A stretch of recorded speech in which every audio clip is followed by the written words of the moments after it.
The next morning, Dinah woke up smiling, and that alone scared her. She wasn't used to waking up soft. She usually woke up fighting the universe. She stretched, checked her phone, and found a message from Ray June. Ray June, morning, trouble. Did you sleep? Dinah, barely. Dreamt of bills chasing me.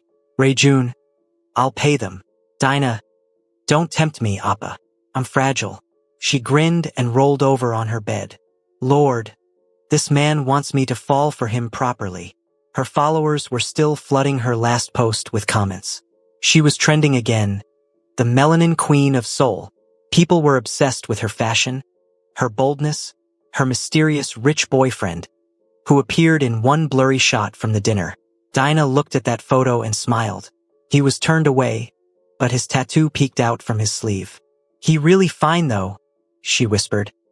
Across town, Ray June sat in his car, waiting for her text.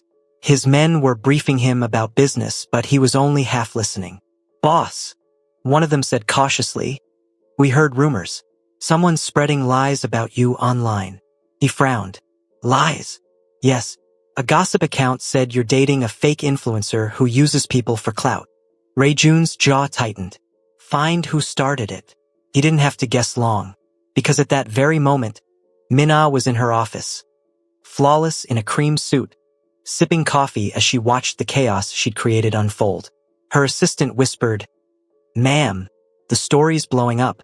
People are mocking the girl. Minna smiled. Good. Let her feel the sting. Maybe then she'll run back to wherever she came from.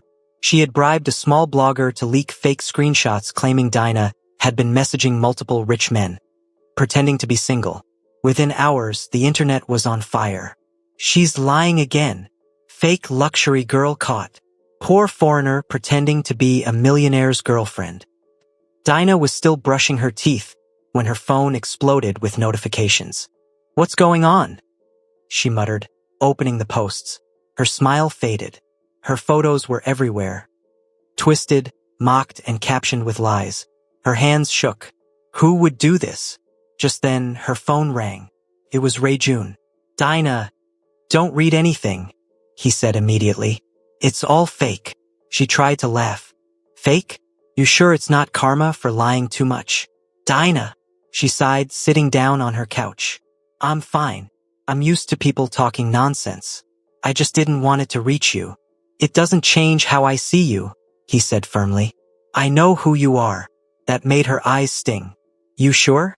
Because the internet's painting me like a villain. I'll handle it, he promised. She sniffed and joked softly. Good. Handle it before my haters think I'm selling fake eyelashes next. He chuckled, but he could hear the sadness behind her humor. Later that day, Dinah decided to step out of her apartment despite the gossip. She wore her biggest sunglasses, her boldest red lipstick, and a bright pink hoodie that said, Unbothered Queen. As she walked down the street, she could hear whispers. That's her. Is she the one who lied about the car? She turned dramatically and said, Yes, that's me, and I'm still fabulous, darling. Then flipped her hair and kept walking. But behind the sass, her heart was heavy. For once, she wished she could be invisible. That evening, Ray June showed up at her apartment unannounced. When she opened the door and saw him standing there, tall, clean, dressed in all black, she almost burst into tears. What are you doing here? She asked softly. He stepped in. You weren't answering my texts. I didn't want to be the topic of rich people gossip, she said, crossing her arms. Now they're saying I used you for attention. I didn't even post your face. He reached out and cupped her cheek. I don't care what they say. She blinked fast, then smirked. You sure? Because your fancy people are probably asking why you fell for a fake slay queen. He smiled faintly. You're not fake to me. Dinah looked away, tears threatening to fall. You don't get it, Ray June. I've been pretending so long that I forgot how to just be me. He pulled her closer. Then let me see the real you. She laughed weakly. You might regret that. The real me is loud, messy, and allergic to authority. He chuckled. Perfect. I hate rules too. They stood there in silence for a moment, the kind of silence that hummed with electricity. Then Dinah sniffed and looked up. You know what? You need to relax. Let's do something fun. Fun? Yes, you're too stiff. I'm teaching you how to dress like a black man. He blinked. What does that mean? Means no more mafia suits. You need swagger, she said, grabbing his wrist and dragging him to her closet. He tried not to laugh as she pulled out an oversized denim jacket, gold chain, and sneakers. Put these on. Dinah, this doesn't look like me. Exactly. That's the point. When he came out of the bathroom wearing it, Dinah screamed laughing. Appa, you look like you're about to drop an R&B mixtape.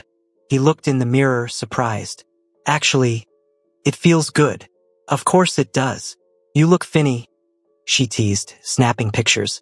Ladies and gentlemen, my man just became a whole vibe. Rayjun laughed and reached for her phone. No posting. Why? I don't want to share this side with anyone else. Her smile softened. Ah, look at you getting all territorial. He leaned in slightly. Maybe I am. The tension between them was thick now. She could smell his cologne, see the way his tattoos peeked from under the jacket she'd picked. For the first time in her life, Dinah didn't feel like faking anything.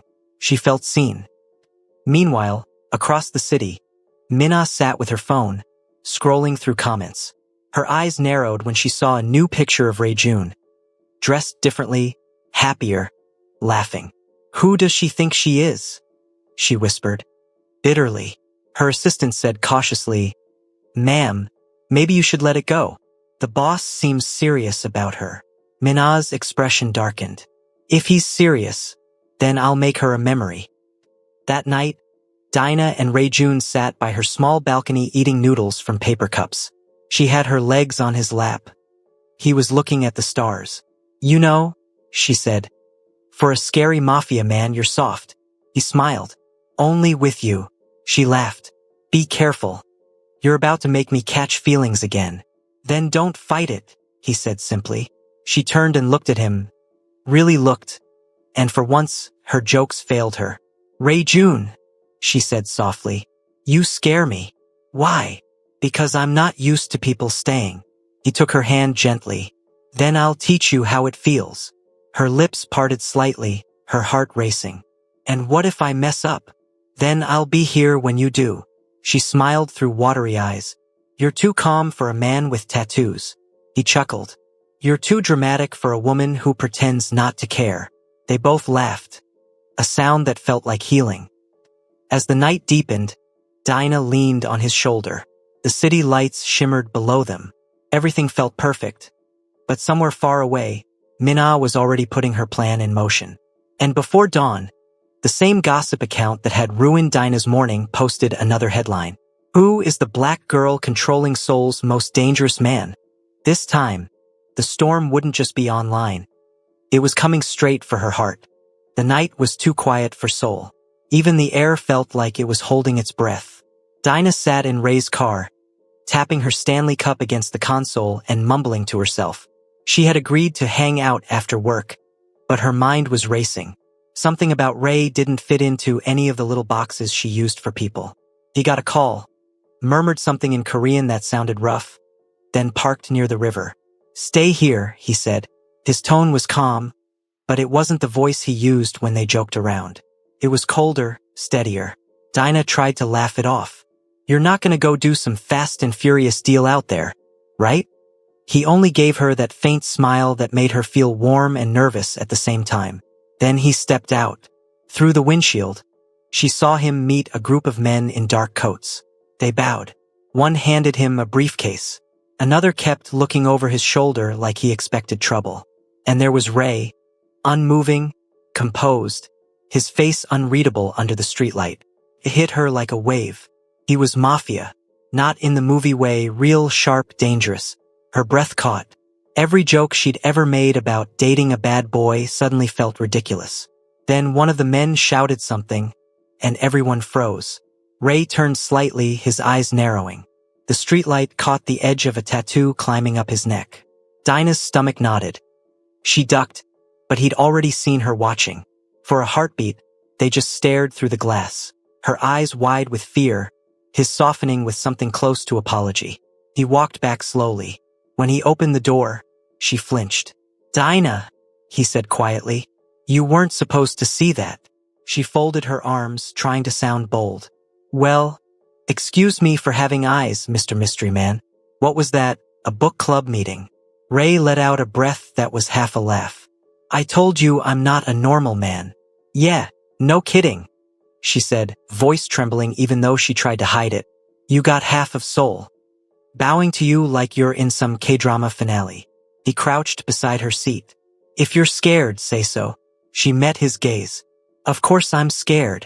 You act like you own the city." Then softer. "But I don't think you'd hurt me." That made him freeze. The wind off the river brushed between them, cool against the warmth of the car. Ray reached for her hand, slowly, like he was asking permission. His fingers were calloused, careful. "Dinah," he murmured. "I don't know why I want you near me, but I do." Her laugh came out shaky. "Maybe because I'm the only one brave enough to roast you." He smiled, the real one, the one that made the tattoos and power melt away. Maybe. For a long second, they just looked at each other. The city lights flickered on the water behind them. Dinah could feel her heart pounding in her throat. Ray brushed a stray curl from her face, his touch hesitant, almost afraid to be gentle. She didn't pull away, and when he leaned closer, she whispered, "You're trouble, Ray." "I know," he said. Their lips met, slow, uncertain, more a promise than a claim. The kind of kiss that felt like the first breath after drowning. When they parted, Dinah's usual sass crept back. "If you ruin my lip gloss, I'm sending you the bill." Ray laughed quietly. "Deal."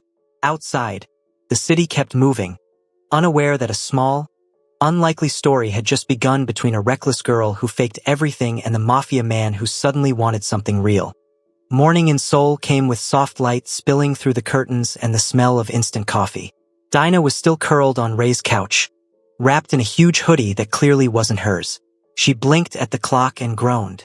"Lord, I was supposed to post my 'I'm busy in Paris' story 2 hours ago," she mumbled. Ray's voice came from the kitchen. "You could just say you're here." She snorted. "And ruin my brand? Please." He looked over from the counter, hair slightly messy, holding a mug like he was still trying to understand mornings. Dinah caught herself smiling before she could stop it. Ray in the daylight was different, less cold, more human. The tattoos looked softer, the edges of his silence warmer.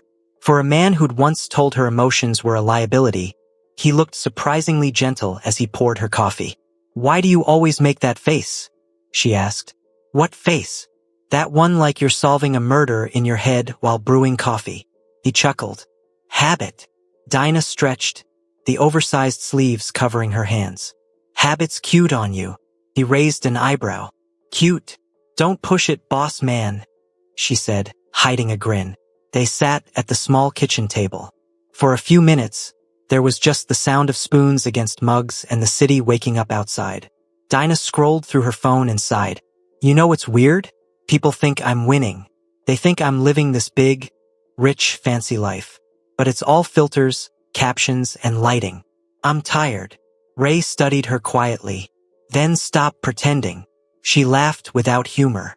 "Easy for you to say. You were born cool. You wake up looking like a photo shoot. Some of us have to fake it till we make it." He leaned forward. "You already made it. You just don't see it yet." For once, Dinah didn't have a comeback. She looked down at her coffee, her reflection rippling on the surface. "Maybe I don't want people to know who I really am," she said softly.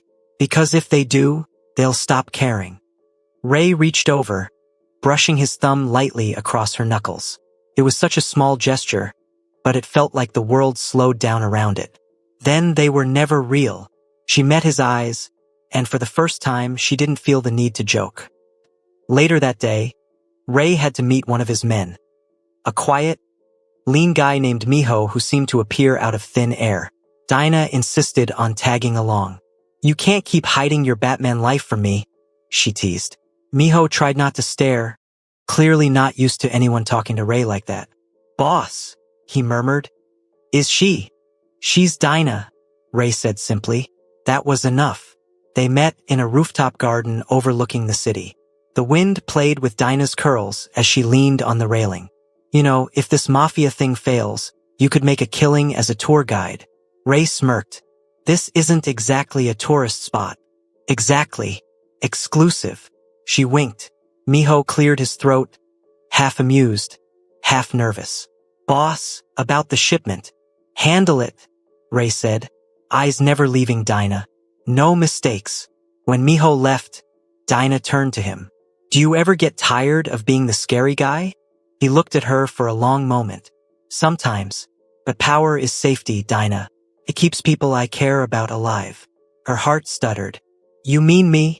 He didn't answer. He didn't have to. The silence said enough. That evening, she went live again, not to show off but to talk. Her followers were shocked. No filters, no penthouse background. Just Dinah in Ray's hoodie talking about honesty. Sometimes, she said, we post so people think we're happy.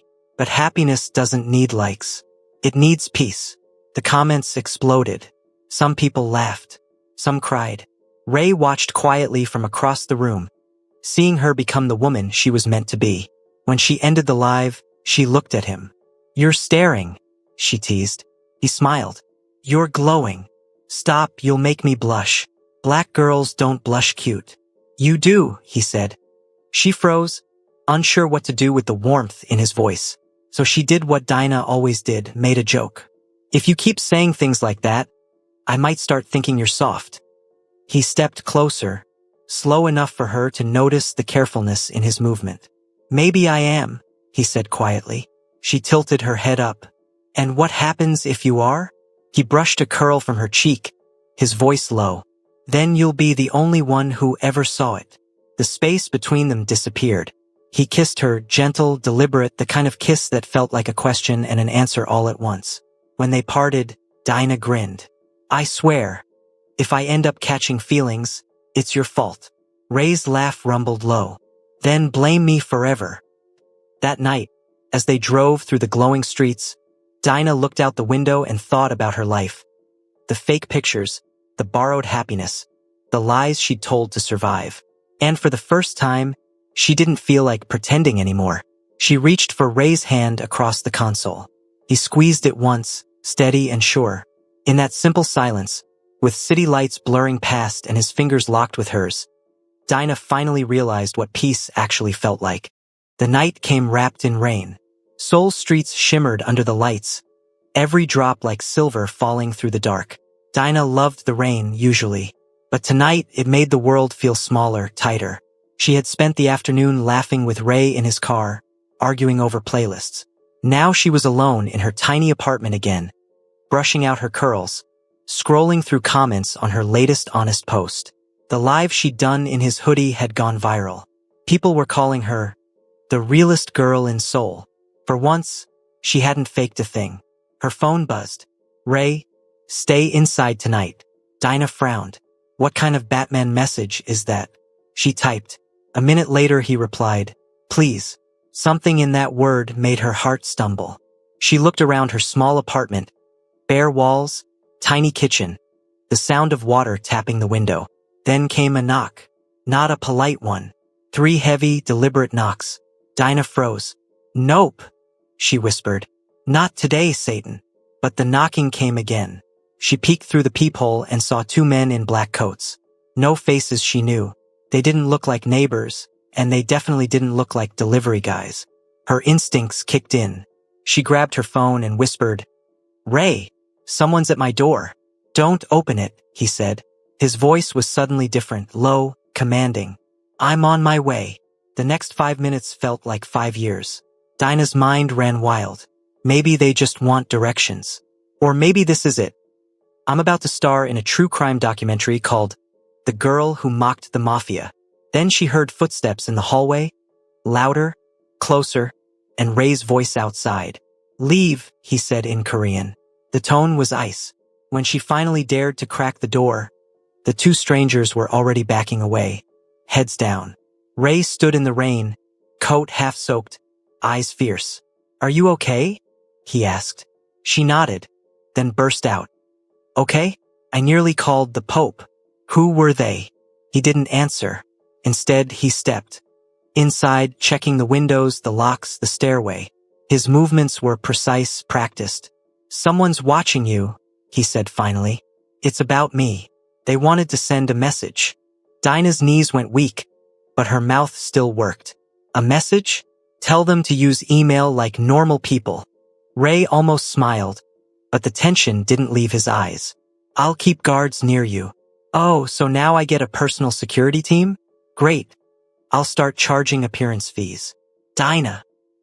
He said her name softly, and that one word undid all her sarcasm.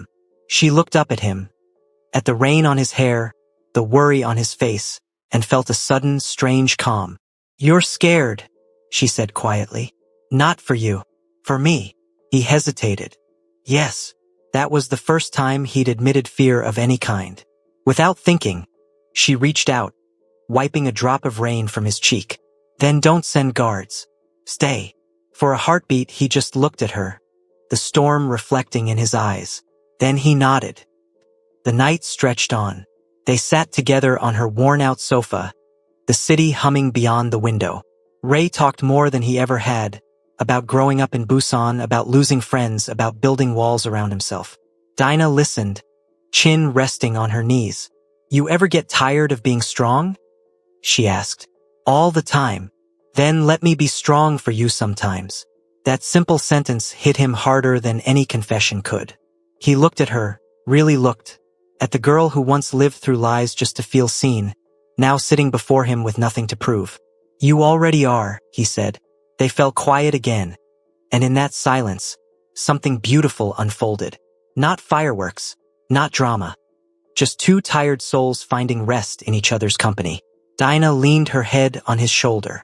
"You know, I used to think love was all about attention, like comments, people saying goals. But this?" She gestured around them. "This is different." Ray smiled faintly. "What is it?" "Peace," she whispered, "and peace is louder than applause." Outside, the rain eased into a drizzle. Inside, the air felt softer, safer. Ray's hand found hers, steady and warm. "Dinah," he said quietly, "you don't have to fake anything ever again." She squeezed his fingers. "Good, because I'm done pretending." They sat there until dawn crept through the blinds, the city waking once more. For the first time, Dinah didn't reach for her phone or a caption. She just breathed, letting the quiet prove that she was still here, and finally, honestly, alive. They called it ordinary because life usually is. A morning that folds into an afternoon, a joke that becomes a memory, a kiss that becomes a habit. For Dinah and Ray, ordinary had become magical. Ordinary meant burnt toast breakfast, laughter over spilled coffee, her hair in a messy halo, him pretending he could cook. It meant small things stitched together until a life felt like a home. But that week, Dinah had been feeling off. Not dramatic off. Not the "my Wi-Fi is down" dramatic, a real quiet kind of off. She blamed long days, bad lighting, and the constant pretending that built her online persona. Sometimes her chest tightened after standing too long. Sometimes she would get dizzy for a breath. She laughed it away when Ray noticed, but he noticed because he always did. He asked, in his half-commanding, half-tender voice, "Come to bed earlier?" And she would roll her eyes and say, "Baby, I can't sleep. Inspiration is loud." One night, though, she sat on the edge of the bed and watched him wash his hands in the sink. The light hit his jaw and softened the angles she used to mock. He looked tired. For once, the boss looked small under the weight of everything he carried. Dinah felt a protectiveness that surprised her. "I think I want to make a thing," she said suddenly. He looked up. "A thing. A thing. If I wake up tomorrow and the internet ate me for breakfast, I want one night recorded where I tell you things without the filter." She said it like a joke, but there was a tremor in her smile. Ray paused, caught between wanting to tease her and wanting to be serious. "Okay," he said finally. "Make it." She set her phone on the nightstand and filmed a quick, messy video of them kissing, of her saying dumb lines she'd learned from drama queens, of him pretending to complain about the camera. Then she made another clip, a little quieter. "If you ever need me," she said into the lens with a ridiculous face that dissolved into softness, I want you to laugh at my bad jokes, cook bad eggs, never stop dressing like you tried. She tucked away the videos the way she tucked away props, meaning nothing more than a private gallery. That night they made love the way two people who had fought and flirted their way into something true do. Slow, tender, clumsy, and miraculous. It was a close thing, the kind of intimacy that feels like confession. No words explained it. They only breathed, held, and rested. Ray's hands that could give orders were careful, as if they were handling glass.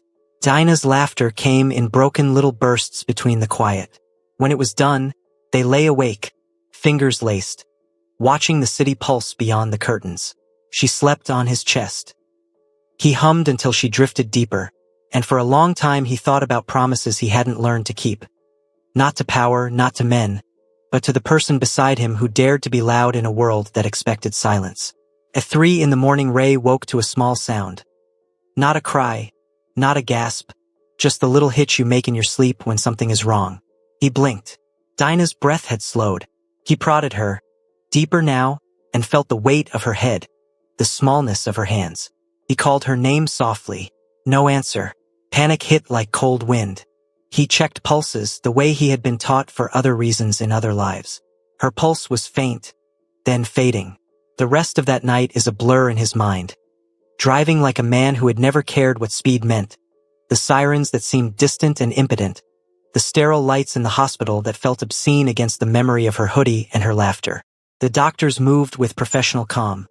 They spoke of arrhythmia, of sudden cardiac arrest. Terms that draped pain in clinical blue. Ray sat on a hard hospital chair while the machines sang their indifferent song. When the doctor came out, his mouth was the shape of bad news that never becomes better.